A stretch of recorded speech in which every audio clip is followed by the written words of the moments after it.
All right, welcome back to the Dishes and Fishes podcast. I think this is episode 5 where we talk about fishing, food, and fatherhood. Thanks for joining. Sarah, say hi. Yeah. Costco? Damn, wearing those boots? Yeah. What the hell are you trying to do? Get some free produce? Yeah, glad to have the co-host back. It's been a while. We just got back from a 3.5 mile hike. I hiked and I carried the toddler. Don't bring your 2-year-old. That's one thing I learned from today about fatherhood is not to bring your 2-year-old on a 3.5 mile hike. 30 or 40 pound weighted vest. Yes. My arms, I ended up carrying him. He wouldn't ride on my shoulders, so I had to carry him with my arms, and my arms are very tired. Just on the note of fatherhood, my son's only 2 years old. You've been a father a lot longer than I have. Your son's 12. So he's got a lot more experience than I do. My algorithm is messed up. A lot of the videos that I get are like, I'm single. I don't have any kids. Like, yeah, it's the best decision of my life. Like, yeah. How do you feel about those type of videos? You'll be going into the journey of fatherhood or parenthood, and guys are like, don't do it. They give you they try to scare you, and it's just like, I'm just real. Like I told you, we talked about today, for every nightmare, there's 10 amazing moments. So yep. There's going to be nightmares. There's going to be tantrums in this, but if you just find the good in it, it's fine. It all works out. Yeah, I agree. Fatherhood has taught me a lot. In the short 2 years? In the short 2 years. Dude, one of the things it's taught me, enjoying the simple things. Like, I've never enjoyed going fishing more now after I had a child, because when I didn't have the kid, we would go fishing 4 times a week after work, when we were neighbors too. So I would just be like, hey, you want to go fishing? And you'd be like, why can't you go? I'm like, well, I have a kid. And he's like, I don't. Well, most of the time he would just come. Yeah. So we were fishing 4 times a week. I think you have a whole newfound respect of how much work it was to take him fishing on a bass boat, an undersized bass boat on St. Lawrence River. 100%. But now when I go fishing, I'm just like, well, first of all, I'm like, I miss my son. Even though the whole time I'm like, this whole week, all I was looking forward to was on Saturday I can go fishing. But now I'm like, when I get out there, I miss him. But when I'm out there, I'm so grateful for being able to go. Shout out Sarah for watching our kid while I go fishing sometimes. But it just has made me appreciate things so much more. So fishing, sitting on a recliner and watching a TV show uninterrupted. Yeah. That was something that I used to do all the time that I just can't even do anymore. So here's where parenting in a nutshell.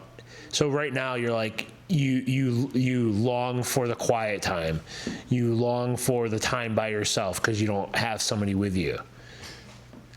As soon as you get that, where I'm at now, I got a 12-year-old preteen. He's stronger than me. Don't tell him I said that. Almost as tall as me. When he's not with us, we miss him. And now he doesn't want to talk to us. He hides in his room. He has all his friends. Now we're just there for food, comfort, and that thing. And now it's man, this is what we wanted for so long. And now we got it. We got the quiet time, and now we miss him. I know. And I've thought about that too. There's going to be a time where he doesn't need us, doesn't want us. Right now, I'm the coolest guy ever. He came to this event at the school on a weekend, and Sarah brought him. And when he saw me, he was just like, "Dada, Dada," and ran across the lawn in front of 50 people. He's not embarrassed about what people think about him, and just totally loves me so much. And I'm just trying to soak those moments in. But I guess my whole point in bringing this up is just I want to encourage people. It's so corny to say, but I really think being a father is the best thing to happen to me. And just because it teaches you the patience, it teaches you to be grateful for things. It allows you to continue to be a teacher. I'm a teacher by trade. So now even after work, I'm still teaching. Granted, I can't unload groceries out of my car without throwing him in a pen he's a livestock because he'll tear things up. Nothing you're saying is cliche, but someone will make it cliche. Here's how I could almost simplify it, make it more sense to the people that for the people in the back of the room. Nice. you get to relive like all the things that I thought were fun as a kid. I had an excuse now to relive them. Like before I had my son, I wouldn't go to an aquarium because I'm like, I've already done that. But now when my son was little, I took him to an aquarium and saw his excitement. And I got to relive that with him. Taking him to amusement park. You wouldn't just go because I don't want to deal with the crowds, but putting him on his first ride, I get to relive that moment. Yep. All that stuff, the first fish catch, the you know, anything that you have a childhood memory about, you have an excuse to relive it through your son. Exactly. It's actually better in some weird way. Yeah, dude. Like, yeah, it's so true. Like, I still haven't been able to put him on his first fish. I've tried, but I took him to this little. He's 2 months old or 2 years old, and like my son caught his first fish, I think, before 2 years. So nice, flexing on me. I was joking.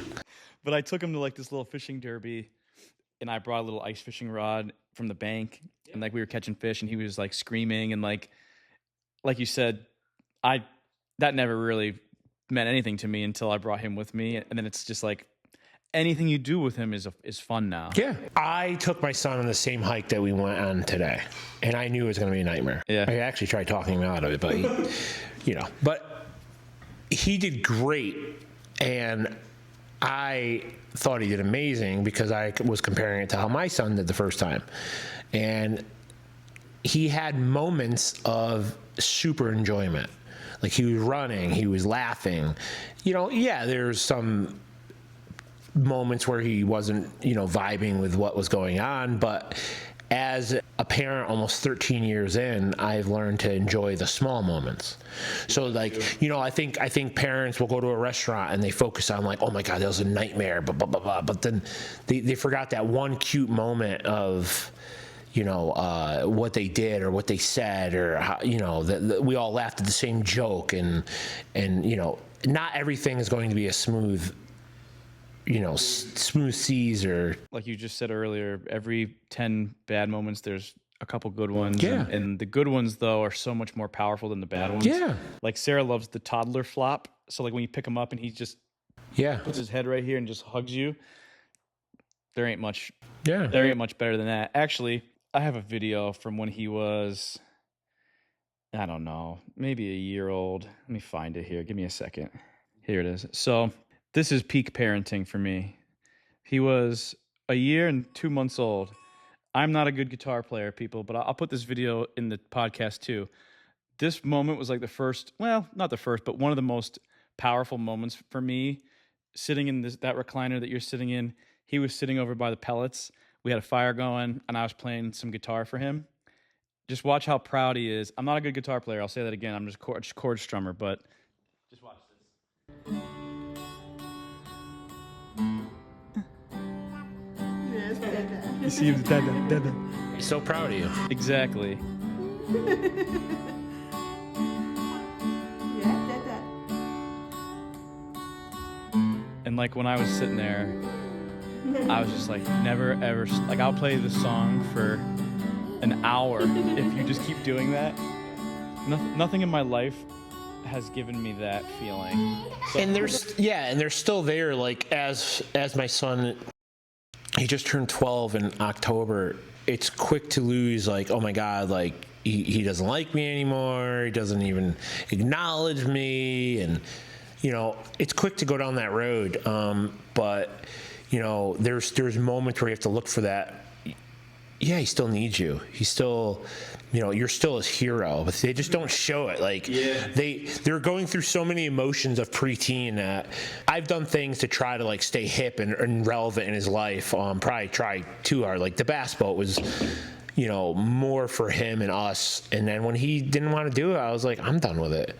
And you gotta keep him engaged. Yeah, and then like, I bought the race car I have, and he's into that, and then that kind of opened up into, he likes photography, and he does that stuff and car shows, and I don't know what's next. I don't really can't afford much because, Right. I hope it's not mansions or, he wants to go to Dubai. I mean, I can't afford Dubai, but, Wow. yeah, you just keep trying to, and it's for them, really. Yeah, everything is. Your thoughts on screen time?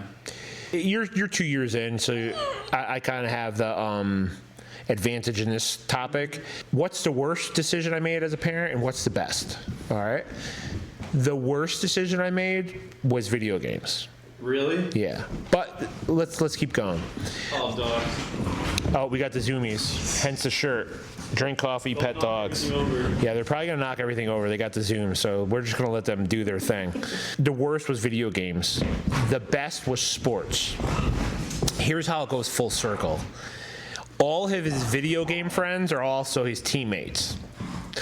So it's okay because all the guys he talks with on social media and video games now is his teammates in his sports. So still hang out. he has a great group of friends. So it's kind of like their hangout is on video games. Yeah. So they're always engaging together, and he has a great core group of friends because of sports. What kind of just helped me with the video games and the screen time was, and I don't really care for him, but Mark Zuckerberg from Facebook, someone questioned him about, hey, how do you limit screen time for your kids, this, that, and that? And he goes, well, I don't. And he got a lot of backlash for that. And they asked him, well, he basically said, hey, my parents tried giving me limited screen time and this, that, and that. And he goes, it's hard for me to limit screen time because it made me a lot of money. Right. And with AI and the way the world's going, it's not such a bad thing. Is it bad? Yes. There's a lot of bad with it, but It's a toss-up. Because yeah. There are a lot of skills that kids are going to need to know how to do, but at the same time, Yeah. it's like moderation. You gotta just teach moderation. Yeah. Play the video game for a couple hours. Let's go outside during the day. Yeah. When we wind down at night, I like to watch some sports. You can play a video game. It's just getting a handle on that and technical difficulties. We always have audio issues on this show. That's one of our trademarks. All you got to do is just keep supporting them with your wife, and they'll be golden. Yeah. Speaking of your wife, Yep. I've had a lot of time to write stuff down in my phone to do on this series. You have a whole thing. So I just for the record, I'm kind of just going with this. So that's his prepared. job. Yeah. This is a segment called "Do You Tell Your Wife?" So I'm gonna name a scenario. Yeah. These are all based on things that happened to me in my life too, and you're gonna tell me if you're gonna tell your wife or not. All right. And there's nothing bad. It's all funny. It's all meant to be funny stuff. So the first one, which was actually the inspiration for this series. There's a mouse. You go to grill steaks for dinner. There's a mouse nest in the grill. You burn the nest out of the grill, and everything's fine. Are you going to grill steaks anyway? Yes. Are you going to tell your wife? No, but see, I'm a bit of an asshole. So halfway through the bite, when she looks over at me and goes, "This is amazing," I'm like, "Yeah, I also found a mouse nest." Yeah, so you did tell your wife. I'm going to. See, But I'm going to time it appropriately to break her balls. so this happened to me. I grilled the steaks. I didn't tell my wife. And then it actually happened a second time. The second time I had to tell my wife because it just was too disgusting. Sorry, wife. Was there mice in the nest? The second time there was, and it was a little gross, and I still torched them and lit the nest on Was it fire. like a catch and cook? Did you try That would have been a good one. Did you try it? No, I didn't try it that time, but so you're telling your wife. All right, the next one. You spent $50 on something and lost it. I mean, yeah, I tell her everything.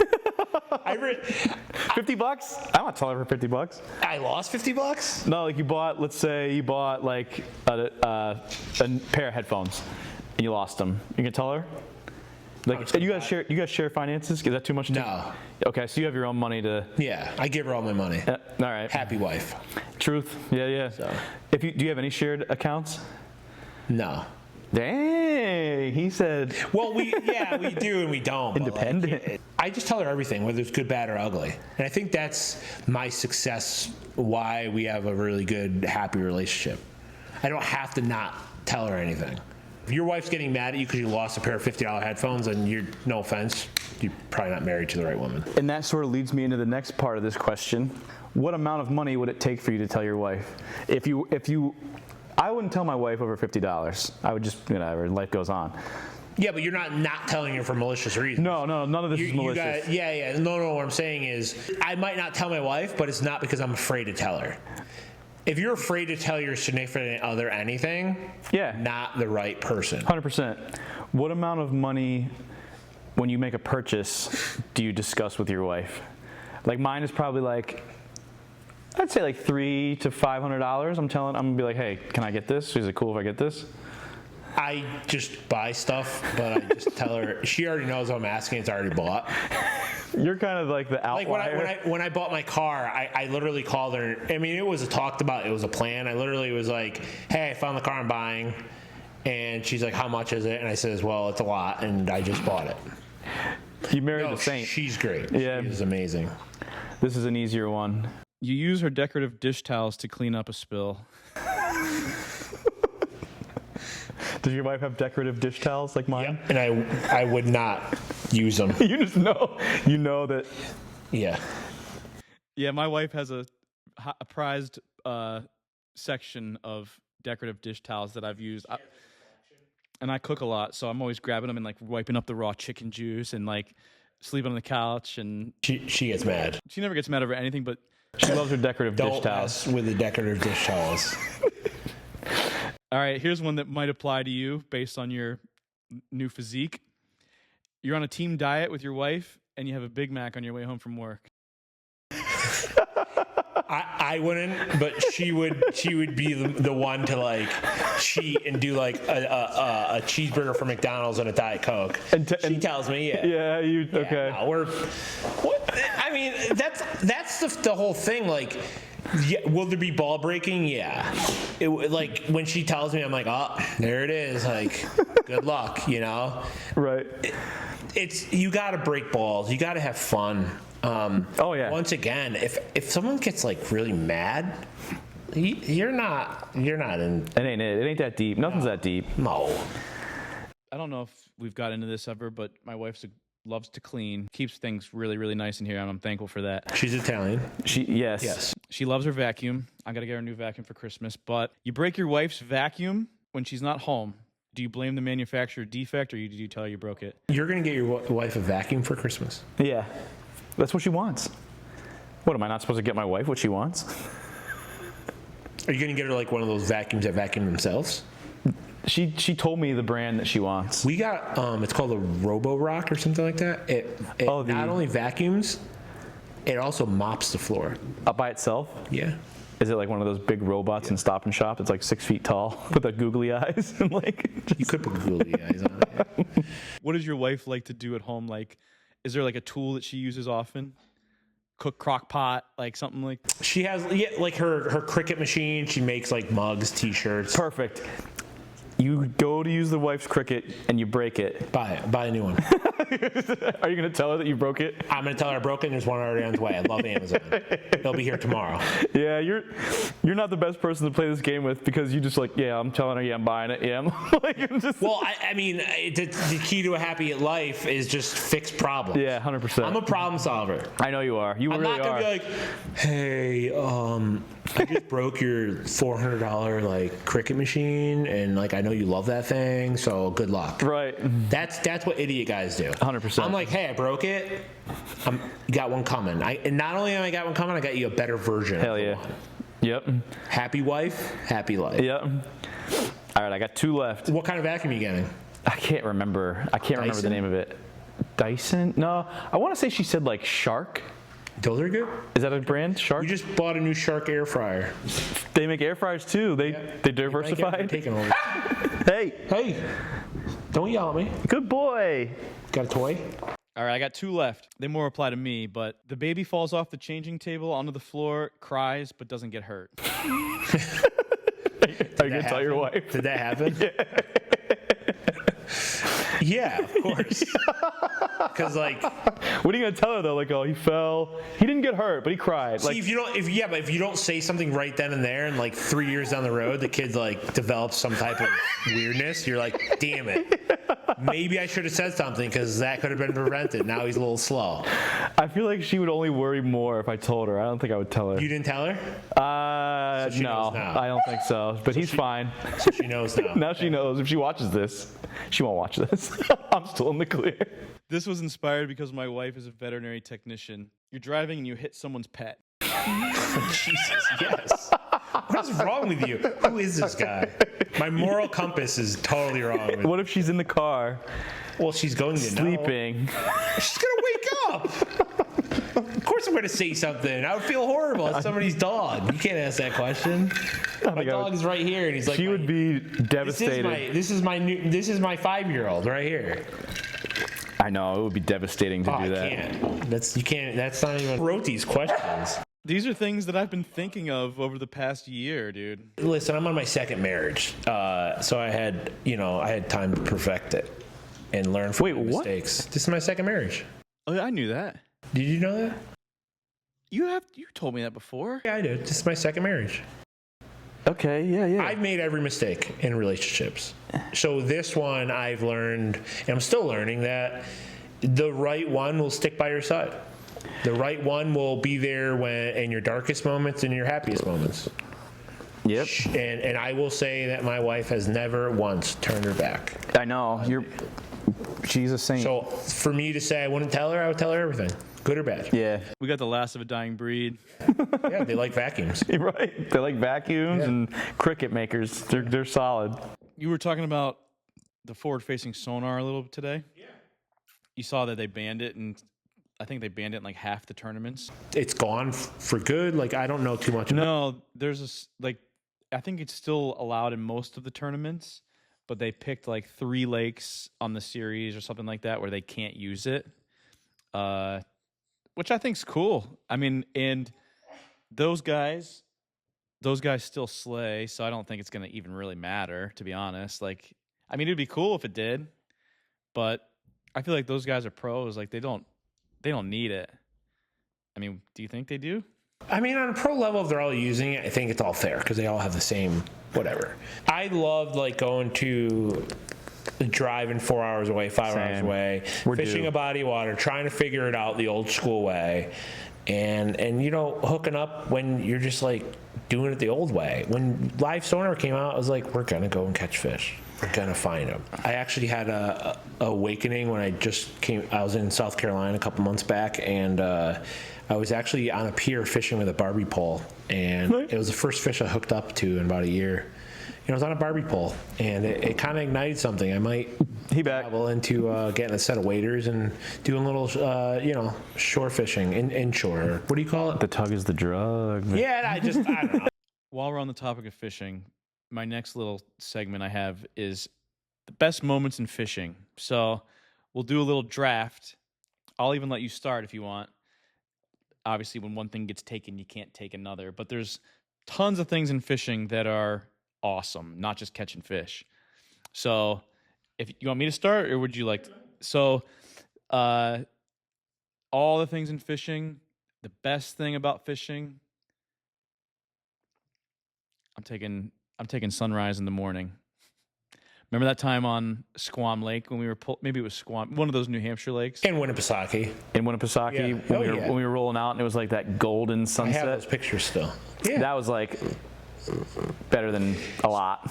So for me, like what I like best about golf, what I like best about skiing, what I like best about fishing, what I like best about my car is the scenery. You're taking scenery? Well, yeah, scenery. Scenery's a good pick. That's a good pick. Second would be. Hold on. No, it's my turn. Wait. Oh, I'm sorry. I guess if it was an NFL draft, you would get 2 picks, but we're going to go back and forth. I took sunrise. You took scenery. I'm taking drag peel. Yeah. Like the drumfish on Yes, dude. St. Lawrence River. when I bailed my son, how old was he? 6 or 7? I jumped off my boat and he drifted away and Had a screaming meltdown? and crying. Completely. Don't worry, troll over. Thank God I taught him how to use completely- a trolling motor. He got Completely glass calm conditions, sunny. Like he started panicking. Love he, you know. he was clowning my son, but if that was his son, he would be like, I get it. Now he gets it. Oh yeah, right. What's another one for you? Best things about fishing. It can be anything. The mystery. Like what are you knowing gonna what catch? you're dragging in or reeling in, you know? I like the mystery.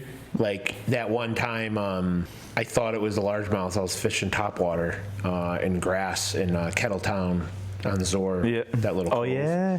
And I was by myself. I reeled in a tiger muskie, and I FaceTimed you. I remember. You saw it. Yeah. You were looking up, as you were looking up the record, there's no state record because it was massive. No, that was sweet. It flopped out of my net and went in there. And that's probably my most epic moment because scenery, the sun was coming down, I was by myself. It was Yep. great. Speaking of beverages, cold beverage and country music Fishing. on a boat. Yeah. Oh, yeah. Like that's my third. It's my Yeah. third best. Yeah. Notice how fish catching hasn't really, except the mystery of fish, like hasn't come up on the list yet. Like Yeah. Or am I Yeah, yeah. turn to traveling? traveling. Yeah. The Loon Museum. God, dude. Epic. Driving when you're going fishing, the drive never matters. Like it's like No. 4-hour drive is like all right. Leaving one lake, finding like we're at Squam Lake and there was a bass fishing bar there that you could pull your boat up to. Was that Squam? Yes. And then we leave there and we go to Winnipesaukee and we find a loon museum to charge our boats at, and we got caught. Offered her some quarters. She's like, just give me a donation. I never All have. we had was loose change. Shout out to that lady. I'm sitting in a lawn chair in our parking lot, like a bunch of fishing bums drinking a cocktail. I think I passed out in the Yeah, back deck. like just trying to like mooch some power off her building. We got a full charge. And yeah, we got full charge for the next day. Then we slept at the boat ramp in our trucks, and we're eating ribeye. Like Right. $1 million Doesn't view get on better. Lake Winnipesaukee for free. Lake Winnipesaukee, underrated lake. Like You if guys are- anybody's doing the traveling bass fishing with a boat, sleep in your truck at the ramps. 100%. As It's soon as the- my son's old enough, I'm gonna start getting him in it. I'm at the stage of my life where I'm sleeping in a resort or a hotel with heat and climate control. So Yeah. I'll meet you there. That electric campsite we stayed at when I had the space heater in the back, like I think that was near Lake George. Yeah. That was like, Yeah. dude, we could have stayed there a week. When you were like, give the wood, Yeah. give me some more wood. Like that was comfortable. Yeah. Like The one trip I hated because I'm a clean freak was that when we slept up in Lake George, and it was the first time sleeping up there, we went down like 45 minutes of gravel dirt roads, and the next morning my boat was covered in mud. The whole boat was mud. complete random back road. It was just horrible. Why did we do that? Why didn't we? Because we were looking for off-beaten paths. Gotcha. Remember that dog park we slept in? That one was time? sick. That was perfect. That was you. You put us on that one. Just Google Maps, Yeah. man. There's so many places you can sleep for free. Yeah, that was key. Yeah. All right, last pick for me. Catching a slob. Yeah. Catching a big fish. Yeah. I mean, it's kind of basic, but those first 6 we picked those are big ones. Yeah, I mean, Anything left for you? Traveling, exploration, mystery, cold beverage and music, drag peeling. fishing during COVID. Oh, what a pick. Yeah, dude. Yes. Anybody else do fishing during COVID? I started heavy fishing with a bass boat, and our first trip to St. Lawrence River was amazing. Ooh. And then COVID fishing, nobody was at the ramps. Nobody was Dude, on the lakes. the first They were time- afraid of fresh air. The first time I went to the St. Lawrence River was during COVID, and that was like paradise, dude. Oh, it was amazing. Nobody was there. Thank you Amazing. to all of you who did not go. Yeah. And then the year after, That's how we got addicted to that place. and then the year after that was a nightmare. It was just busy. Yeah. Like, busy. No, absolutely. But without COVID, we would have never fallen in love with that place. Yeah. You know, like, thank you all. And I still love it. Even I want to go there without fishing. It's such a great area. My wife and I got engaged there.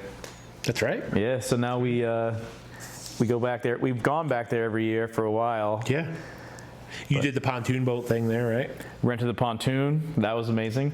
Nothing like it. Had him sleeping in the deck in a pack and play, like while we were fishing for smallmouth, dude. Like, why don't you want to talk about your car for the last little bit? Because my last thing is for you. I have one more segment. It's based on your car. So what have you liked more, the car or the peak fishing moments? I think that our fishing helped our friendship grow into what it is today. We'll always be friends with or without fishing. The car scene is great. I'm meeting a lot of great people. I'm running the car, but this car for me is like a therapist. So what do you do? Like, Well, it's 800 plus horsepower. It's a fully built street legal race car. And I drive it fast. I guess I should have assumed that. I mean, you went in it. Yeah, dude, I was scared. He was scared. Just going off the exit with the tires peeling out. Yeah, I just love driving. I always did love driving. That's why I liked our fishing trips where we drove far. Just easy. I did it for my son too. Like, he partakes in it. He wanted to go down that road. He talked me into getting, fishing for me. I started with a plastic John boat, and then I went to a aluminum boat, and then I went to a bass boat, and All in 3 months. and then I fully built that to what it was: 2 brand new motors, 3 brand new motors. Like, it was just insane. And the car is going to stick around. Cars, like, I've always wanted this. I don't think I'll ever own another boat. Never? Yeah, the definitely not a lake boat. I'll own one and I'll take you. You'll always have me. Yeah, I'll use you for your boat. You just never, dude. You're welcome anytime. I don't care what happens. What are your peak experiences so far with your car? Best places, best moments with your family. The best places, Lancaster, PA. Yeah? Oh yeah, Lancaster. It's called Lancaster. I'm from PA. Lancaster. Lancaster. The best cheese curds I've ever had were there. They thought my car was like a spaceship. I scared Yoder coming around some corners, hot and heavy. No disrespect to the Amish. No, I love community. it. Just cool driving roads. My son, it kind of got him into photography. Even though, 12-year-old, he loses interest quick, but he's into it. He got into more like making videos online, and he's at that age where he doesn't want me to know like what I'm doing is cool. But like, I catch him in the garage, like FaceTiming his friends with the car, and he won't tell me what he's doing. But like, he thinks it's cool. Yeah, that's cool. And I hope one day if I keep this car, it's going to be his, or the next one will be his. Like, there's all that. So. Next one. Yeah. Nice. That's cool. Yeah. So, I think we should close with my last little segment that I wrote specifically for you, because you like to go fast. Things you would get a speeding ticket for. Would I stop or not stop? Yes. So we'll start easy. Your favorite dinner spot is closing in 20 minutes, or else you have to eat canned Spam and pantry food. So would I get there or not get there? You'd get there, but you get a speeding ticket. We'll just say you get a speeding ticket. Yes. You gotta slam out to get there. You get the speeding ticket to get. Yeah, like if Rich's Farms is closing and ice cream, we're getting there. And when I get pulled over, the cops will be like, "Do you know what?" Like, I'm like, "Yeah, Rich's Farms is closing. If you follow us, I'll buy you one." And that would be my way to try to get out of the ticket, right, and get him to laugh. But I don't care. All right, you have a doctor's appointment that you'll have to reschedule if you don't get a speeding ticket. I'm rescheduling. I'm an adult. Yeah, right. We'll need doctors. Yeah. This is the basis of this series. Your son is sleeping, and if you speed, you'll get more time fishing. I did get pulled over for speeding, pulling my bass boat going to St. Lawrence River. Remember? Oh yeah, yes, I do remember that. I was following you. We're doing 75 and a 45. We were trying. And we were hyped. The cop goes, "Why are you going so fast?" I'm like, "Well, I'm taking my son fishing at St. Lawrence River." He's like, I get it. He was real cool, and he actually gave me a $100 ticket for doing 75 and a 45, pulling a bass boat, for some stickers in my back window, just kind of like a excuse to give me, get me off the ticket, but give me something. I mean, he was great. So yeah. So the answer to that one's based on true events. Yes. Yes. This one is an easy one. Your wife's in delivery. And you got to speed to get there. are we stopping to grab like a snack beforehand? Because I mean, how long is she in labor for? She calls you and I'm on my water broke. I'm in the I'm getting wheeled in. You got some solid time. You could stop you could stop and get like a Pepe's Pizza. You right? Some snacks because you're going to be there for a while. Yeah, smart. So no, like iced coffee. No need to speed in that instance. No need. When your wife's in delivery, no need to speed. Game's on, stop, get a drink. I mean, you got 18 years to enjoy that. Right. Work. No. Absolutely not. Now, if my employees watch this, you better get your ass to work on time. Me, I'm the boss. Right. Nope, not for me. You promised your wife you'd pick up her sister from the airport, but her flight landed early. Do I like her sister? I'm not picking up my wife's sister.